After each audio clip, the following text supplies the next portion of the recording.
It had been 3 years. 3 years of hoping, praying, and trying. 3 years of whispered conversations with David, late at night, about what might be, what could be. 3 years of seeing other women, some of them barely out of their teens, effortlessly cradling newborns, their faces glowing with maternal bliss. 3 years of feeling like her body was betraying her, her womb a barren wasteland where dreams went to die. Zara and David. Their love story was the kind people wrote songs about. High school sweethearts, inseparable since the moment their eyes met across a crowded cafeteria. They were the couple everyone rooted for, the ones who seemed destined to build a life filled with laughter, love, and a house full of kids. And they had built a beautiful life. Their cozy apartment was filled with warmth and laughter. They had built careers they loved, friends who were like family, and a bond that seemed unbreakable. But the empty cradle in the spare room, the silent nursery waiting to be filled, was a constant reminder of the one thing missing. David, bless his soul, never made her feel inadequate. He would hold her close after each disappointing doctor's visit, whispering words of comfort and reassurance. He would bring her flowers for no reason, cook her favorite meals, and plan spontaneous weekend getaways just to see her smile. But Zara knew.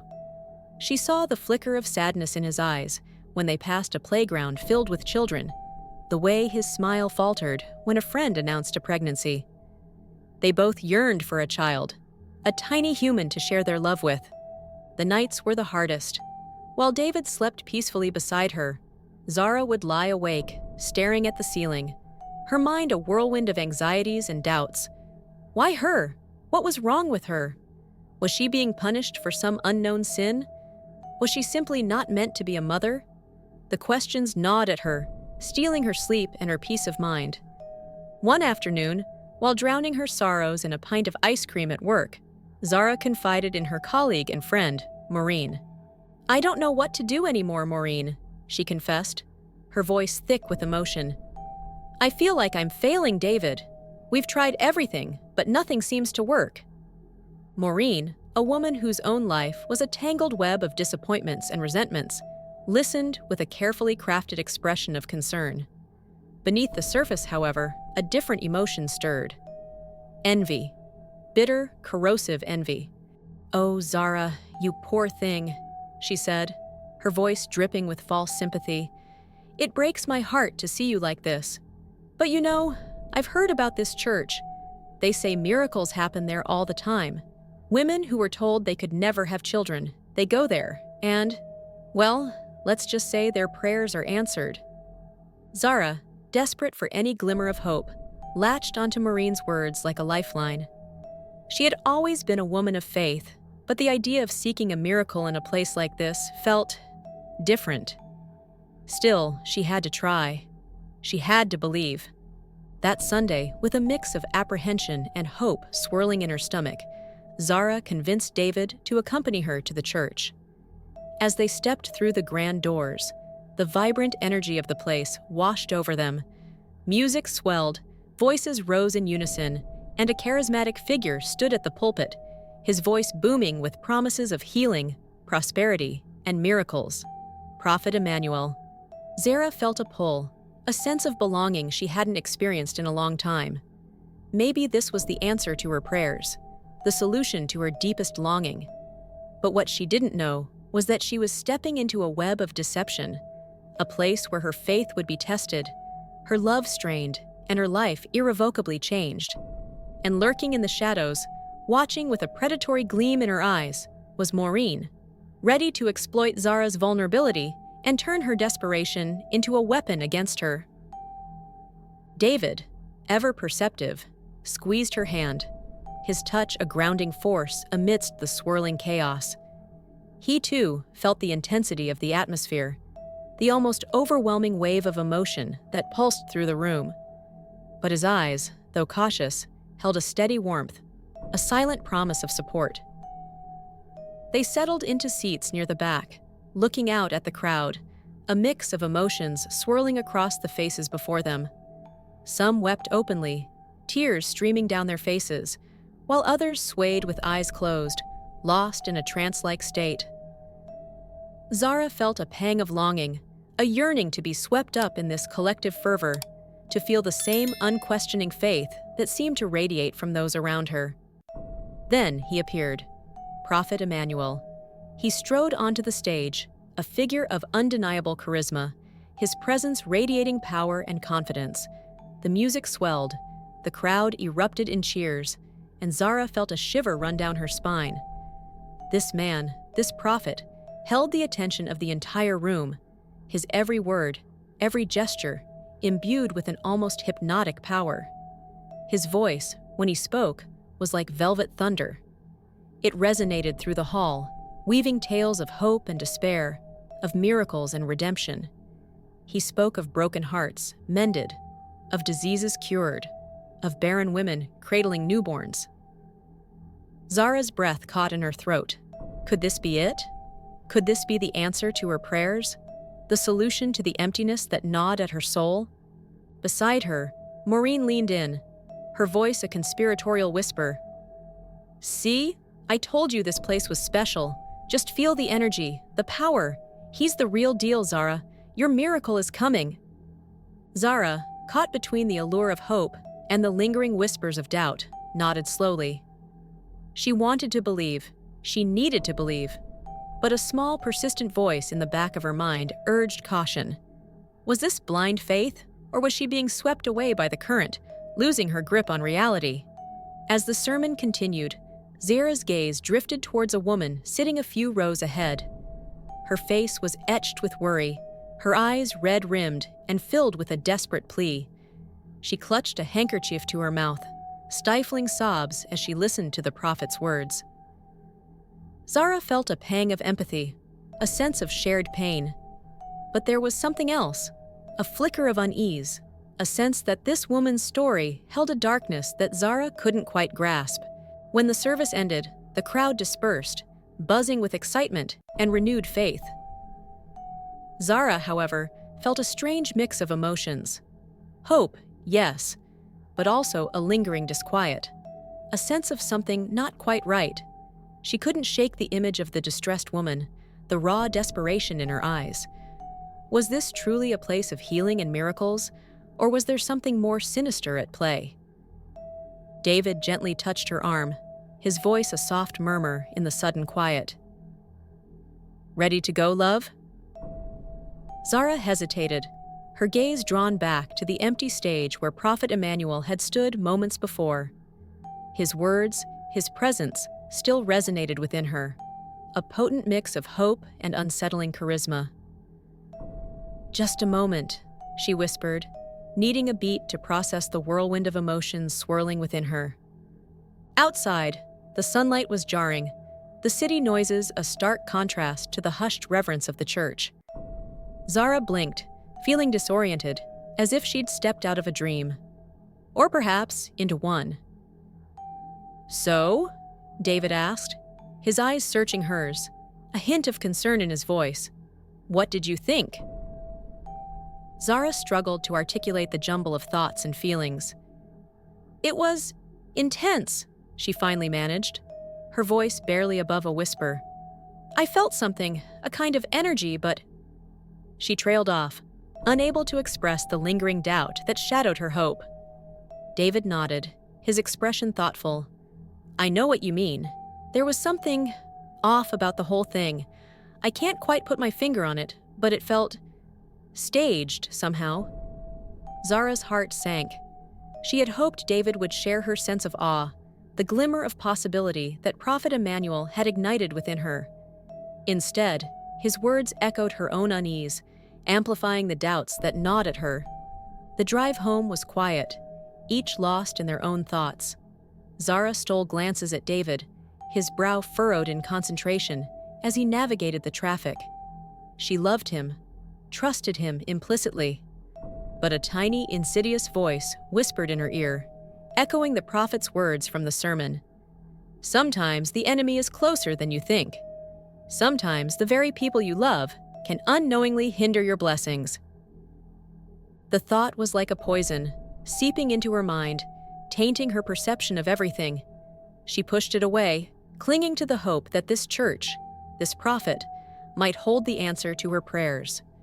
But the seed of doubt had been planted, and it was already taking root. Later that week, Zara found herself constantly replaying the prophet's sermon in her mind. His words about hidden enemies and blocked blessings resonated with a disturbing intensity. She started to question everything, every interaction, every glance. Was David truly supportive, or was he, perhaps unconsciously, holding her back? Was her sister, Sarah, secretly envious of her life? The doubt grew, fueled by Maureen's subtle comments and insinuations. "You know," Maureen had said casually one day at lunch, "sometimes the people closest to us are the ones who hold us back the most. They may not even realize it, but their own insecurities and fears can become our burdens." Zara tried to dismiss Maureen's words, but they stuck with her, burrowing into her subconscious like a persistent weed. She found herself watching David and Sarah more closely, searching for any hint of the envy and jealousy the prophet had spoken of. One evening, as Zara was preparing dinner, she noticed a small, unmarked envelope tucked under the doormat. Her heart skipped a beat. Who could it be from? She cautiously opened it, her fingers trembling slightly. Inside, she found a simple, handwritten note. "Your miracle is closer than you think, but first, you must open your eyes to the truth. P.E. Prophet Emmanuel." Zara's breath caught in her throat. He had reached out to her personally. A wave of excitement, mixed with a touch of fear, washed over her. What did he mean? What truth was he referring to? She reread the note, her mind racing. Was this a sign? A confirmation that she was on the right path? Or was it a warning, a subtle threat? Zara clutched the note to her chest, her heart pounding. She felt a growing sense of unease, a realization that she had stumbled into a world she didn't understand, a world where faith and deception danced a dangerous tango, and she was caught right in the middle. Zara's world had tilted on its axis. The vibrant colors of her life seemed muted, replaced by a gnawing unease. The prophet's words about a jealous presence, a dark force hindering her blessing, echoed in her mind, poisoning her thoughts. She found herself watching those closest to her with a newfound suspicion. David, her beloved husband, now seemed distant, his every action scrutinized under the lens of the prophet's pronouncements. Was he truly supportive, or was he, perhaps unconsciously, harboring resentment, hindering her dream of motherhood? Even her sister Sarah wasn't immune to Zara's suspicions. Was Sarah, despite her outward support, secretly envious of Zara's life, her marriage? The thought was a painful thorn, pricking at Zara's heart. The growing distrust seeped into her interactions, creating a distance between Zara and her loved ones. Conversations became strained, laughter felt forced, and the warmth that had once enveloped their relationships began to fade. David, sensing the shift, tried to reach out, to understand the sudden chill that had settled over their home. But his attempts were met with defensiveness and accusations, fueled by Maureen's subtle manipulations. "He's not being as supportive as he pretends," Maureen would whisper, her voice laced with faux concern. "Maybe deep down, he doesn't really want a child. Maybe he's afraid of how it might change things." Zara, vulnerable and desperate, clung to these poisonous whispers, allowing them to fester and grow. She started researching the spirit of jealousy, finding articles and stories that seemed to confirm the prophet's words. The more she read, the more convinced she became that someone close to her was sabotaging her happiness.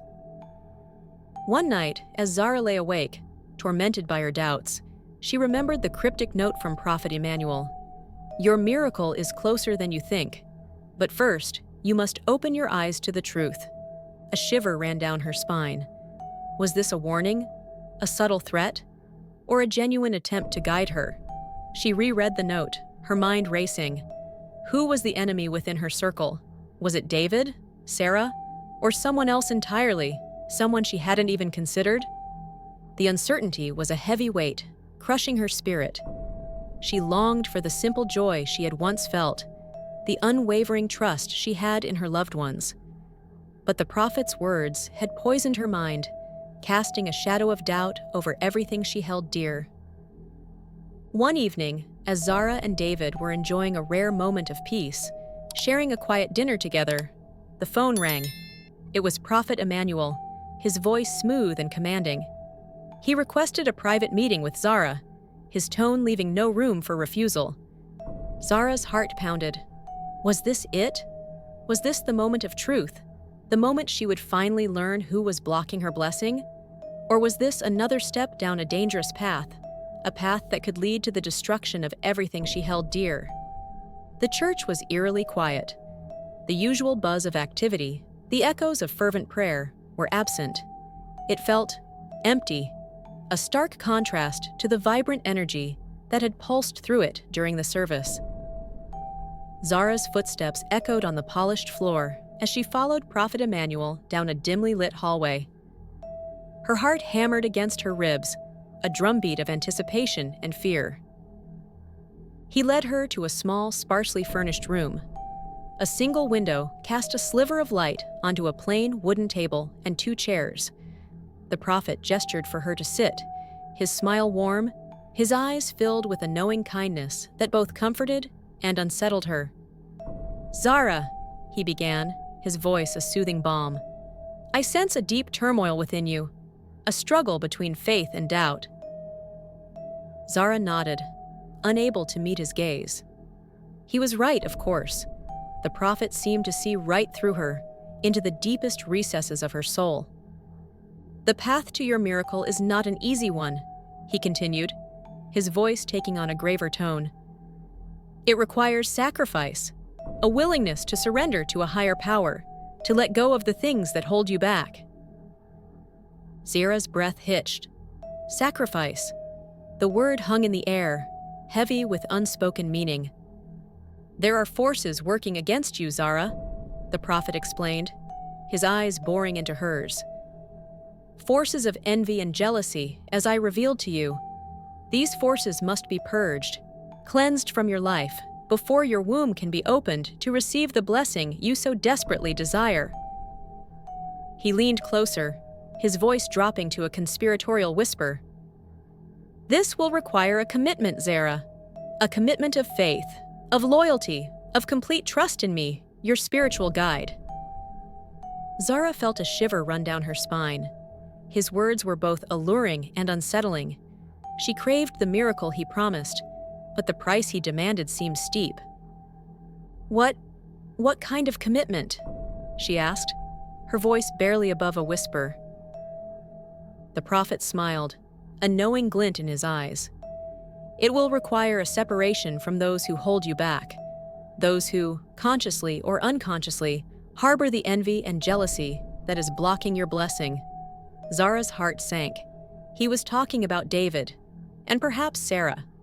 The thought of distancing herself from the people she loved most, the people who formed the foundation of her life, was agonizing. "It will also require a financial sacrifice," the prophet continued, his voice smooth and persuasive.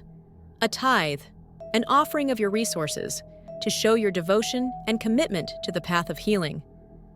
Zara hesitated. Money was tight, especially with the mounting medical bills from their fertility treatments. But the prophet's words held a hypnotic power, and the desperation in her heart outweighed her practical concerns.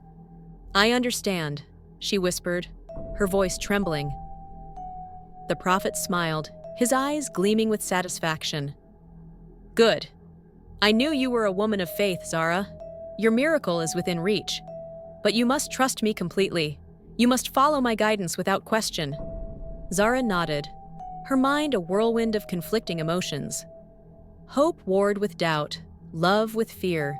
She was taking a leap of faith, a dangerous gamble with her life, her marriage, her very soul.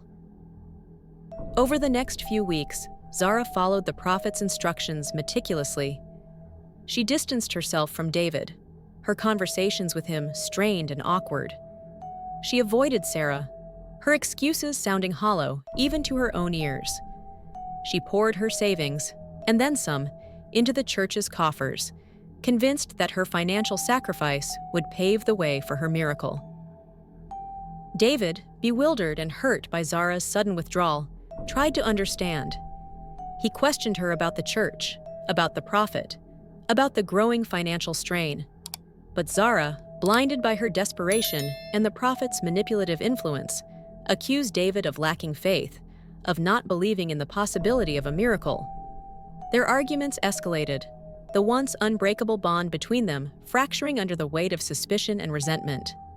Zara, convinced that David was the source of her blockage, pushed him away, her heart hardening with each passing day. One evening, as Zara was leaving the church after a particularly intense healing session, her phone buzzed with a text message from an unknown number. "He's using you," the message read. "Open your eyes." Zara stared at the message, her heart pounding. Who was this? How did they know? A wave of fear washed over her, followed by a surge of defiance. Was this a warning? A threat? Or a desperate plea from someone who had seen the truth? Zara clutched her phone tightly, her mind racing. She had to find out who sent the message, what they knew. She had to uncover the truth, no matter the cost. The text message hung in the air, a digital ghost whispering doubts into Zara's mind. "He's using you. Open your eyes." Who had sent it? Was it a concerned friend, a disgruntled former follower, or someone with a more sinister agenda? Zara's initial instinct was to dismiss it, to attribute it to some jealous church member trying to sow discord. But the seed of doubt, planted by that message, grew with alarming speed.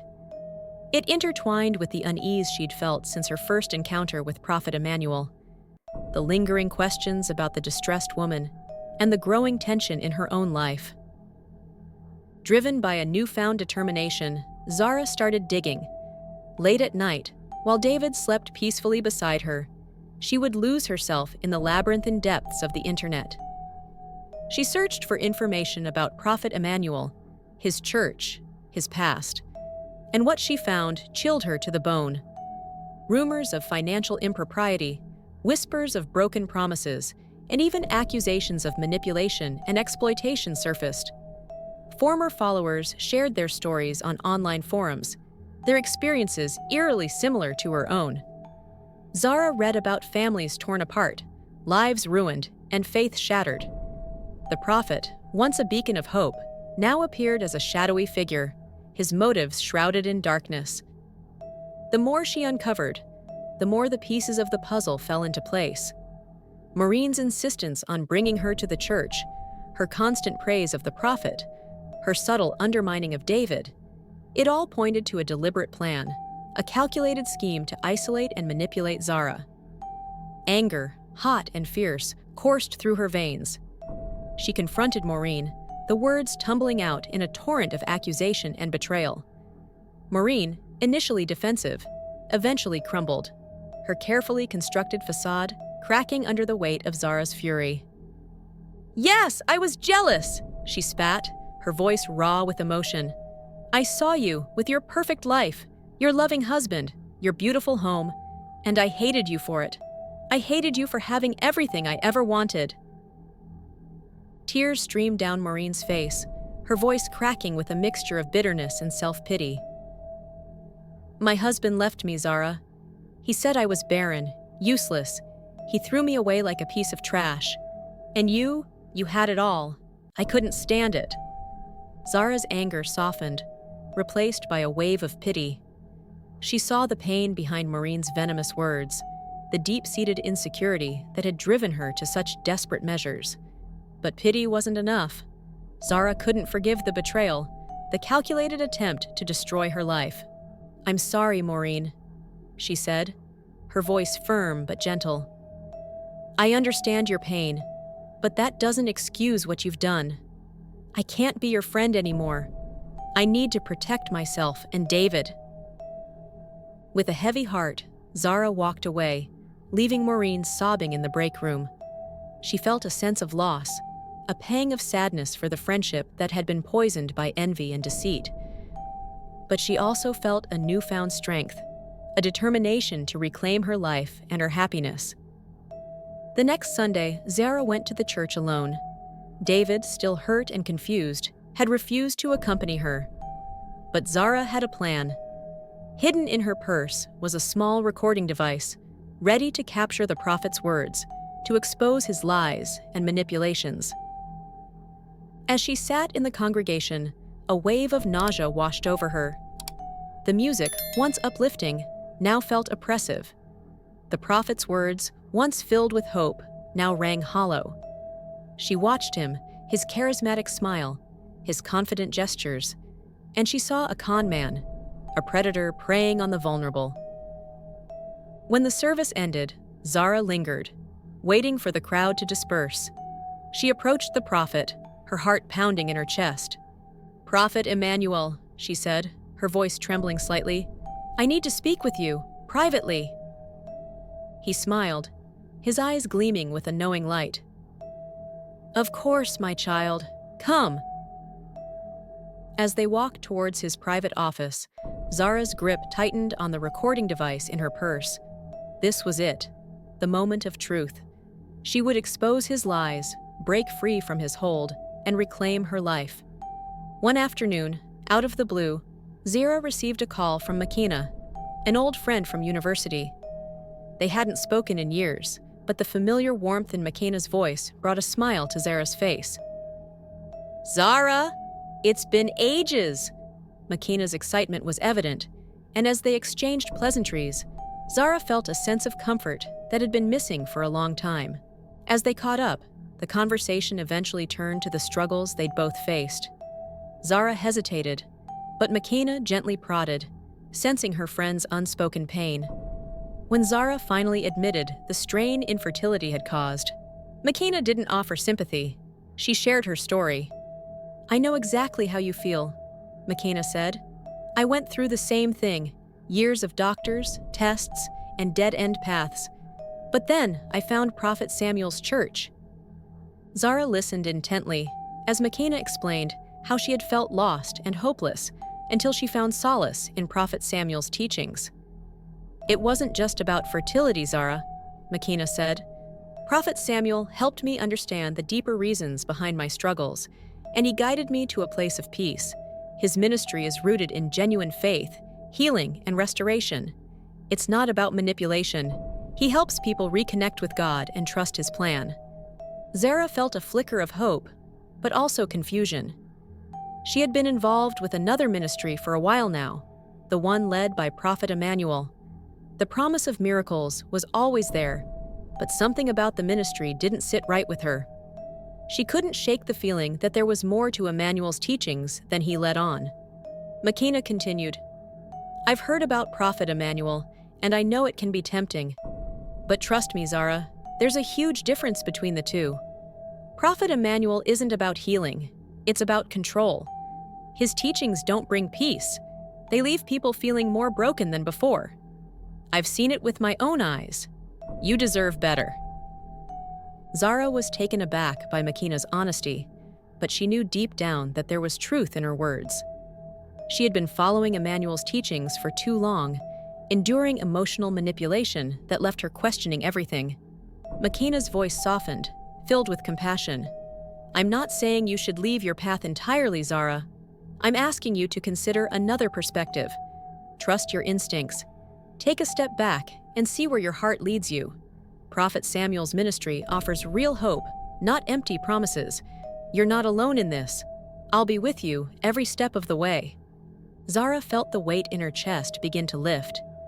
The idea of a ministry grounded in genuine faith, rather than manipulation, was something she hadn't allowed herself to consider before. Maybe, just maybe, there was another way. A way of healing that didn't involve sacrifice or deceit. "Thank you, Makina," Zara whispered, feeling a glimmer of hope for the first time in years. "I think I need to find my own way. I'll come with you. I'll see what Prophet Samuel has to offer."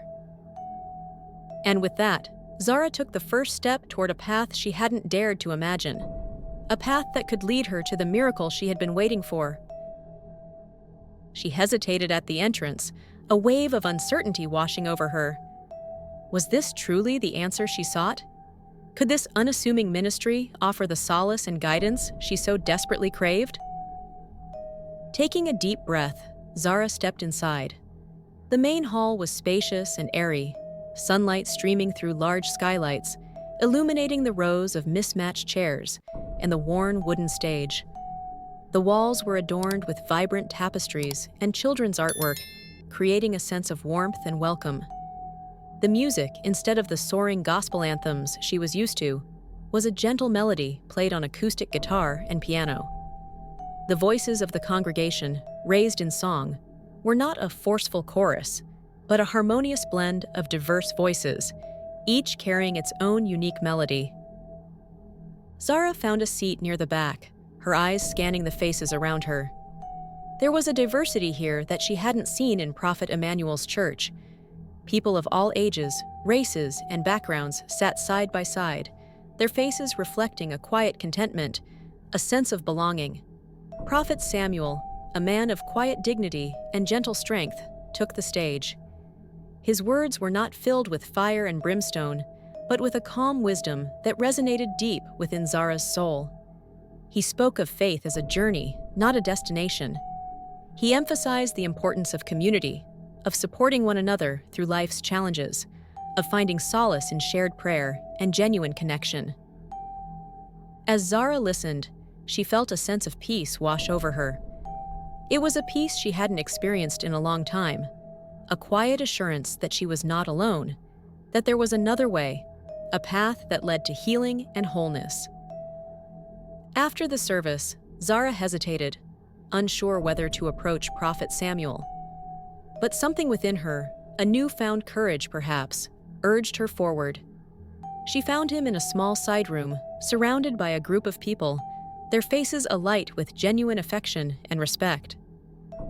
As she shared her story, the words tumbling out in a torrent of pain and confusion, Prophet Samuel listened with quiet empathy. He didn't offer easy answers or quick fixes. Instead, he spoke of the power of prayer, of finding strength within, of trusting in God's plan, even when it seemed unclear. He encouraged Zara to reconnect with her own inner wisdom, to trust her instincts, and to seek support from those who genuinely cared for her. He reminded her that true faith was not about blind obedience or empty rituals, but about a deep and personal connection with the divine. Leaving the ministry that day, Zara felt a renewed sense of hope, a glimmer of light in the darkness that had enveloped her. She knew she had a long journey ahead, a path filled with challenges and uncertainties. But she also knew she was not alone. She had found a community, a source of genuine support, and a renewed faith in the power of true spirituality. Today was the day the truth would be revealed. As the prophet reached the crescendo of his sermon, his voice booming through the hall, a sudden hush fell over the congregation. A voice, clear and strong, echoed through the speakers, cutting through the music and the prophet's pronouncements. "This is not a house of God," the voice declared, its tone laced with a chilling conviction. "This is a house of lies, built on deceit and exploitation." Confusion rippled through the crowd. Heads turned, searching for the source of the voice, but it seemed to come from everywhere and nowhere at once. Prophet Emmanuel, his face contorted in a mask of shock and anger, scanned the room, his eyes searching for the source of the interruption. "Who dares to disrupt this sacred service?" he boomed, his voice laced with indignation. But the voice continued, unwavering, its words cutting through the prophet's bluster like a knife. "I have seen the darkness that lurks behind your charismatic facade," the voice declared. "I have witnessed your manipulation, your exploitation, your insatiable greed." Gasps and murmurs filled the church.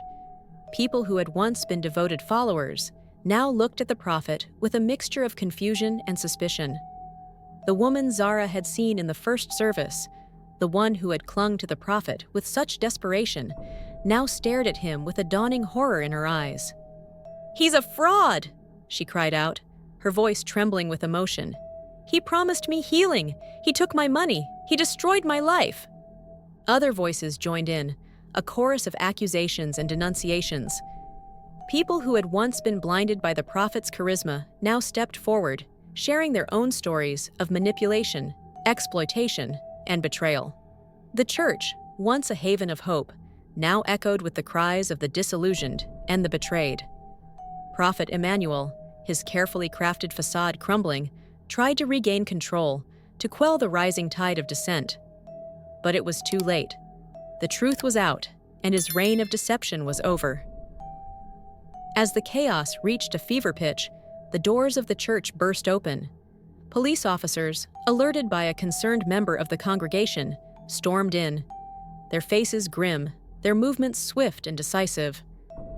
"Prophet Emmanuel," one of the officers declared, his voice ringing with authority, "you are under arrest for fraud, extortion, and spiritual manipulation."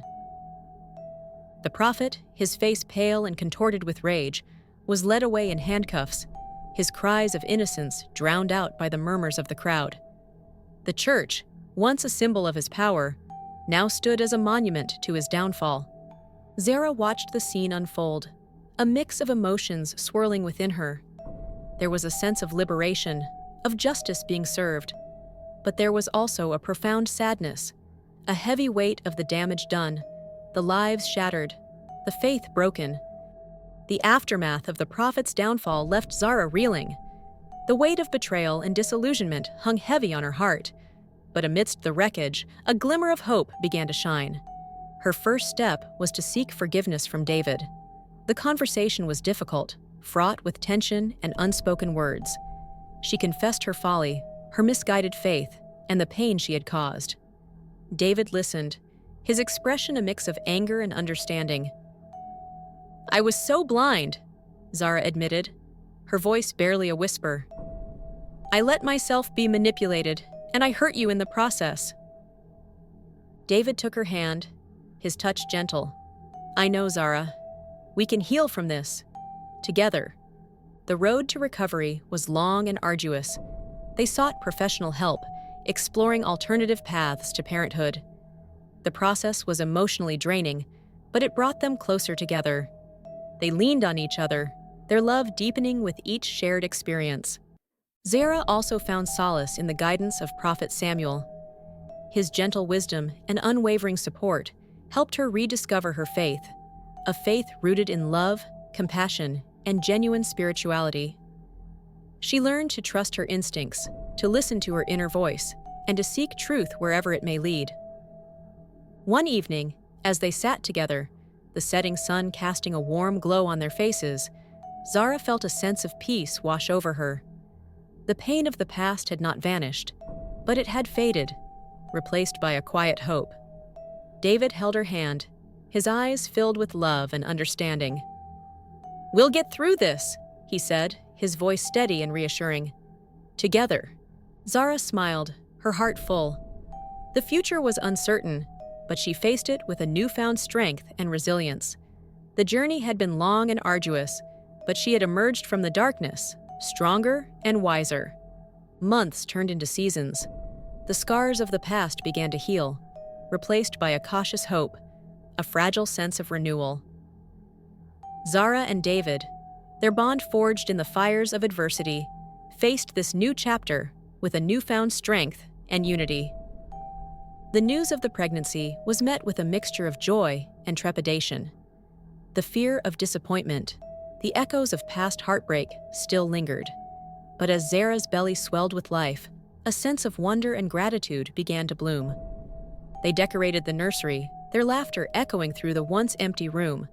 They attended prenatal classes, their hands intertwined, their hearts filled with anticipation. And they prayed, not for a miracle this time, but for the strength and wisdom to be good parents, to guide their children through the complexities of life.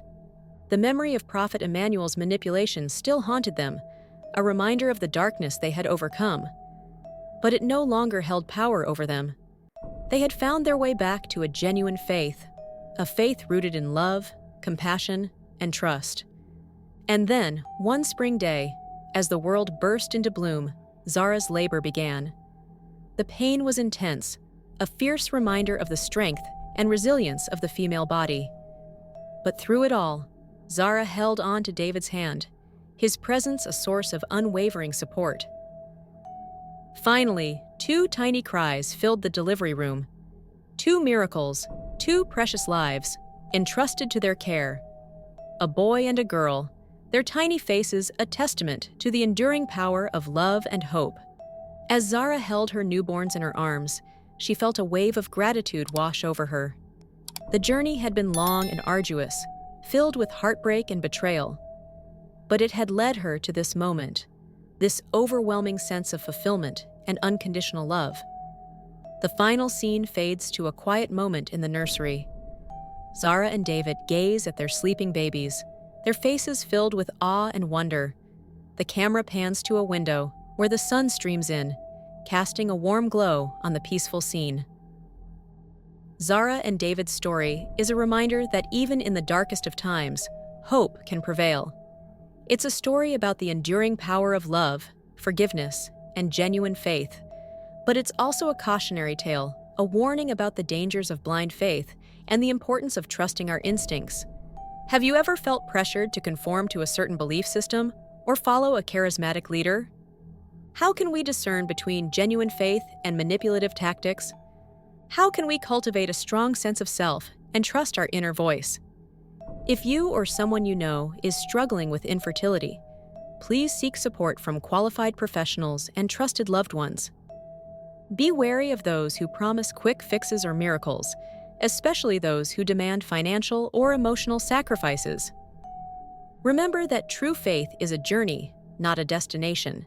It's about finding strength within, connecting with a supportive community, and trusting in the power of love and hope. If you enjoyed this story and found it meaningful and inspiring, please show your support by liking this video and subscribing to our channel. Your feedback is valuable to us, so please leave a comment below sharing your thoughts and experiences. And don't forget to hit the notification bell so you don't miss any of our upcoming stories.